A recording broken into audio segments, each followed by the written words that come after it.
Tim mar KCB koro wacho ni giketo pachgi duto e tuke mag laro okumba mong'ere kaka FKF Shield bang' kanyo logi gol 1-0 gi Tusker e tugo mar lig e paw tuke mar Waraka. Japuonj maduong' mar KCB Zedekiah Otieno olero ni gin gi geno maduong' ni kama gisechope sani onge gima nyalo mono gi kawo kombe no. KCB nyolo gi tim mar Tusker e tugo mar lig gino manyo obago neno margi mar laro simbo mar lig ma wang'ni. Tuke mag Shield dhi nyime Jumamos tarik 29 kama KCB dhi gocho kendo gi Tusker chakre saa 7 odiechieng'. Levis.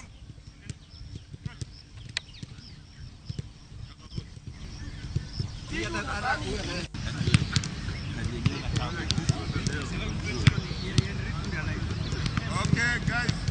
For us, surely we entered the tournament to compete. We didn't enter to participate, and we had the first leg very tough match against Mofa in Kisii. Then we had another very tough encounter against Bidco. We won on penalties. So we are going to encounter another tough team opposition again in Tusker. And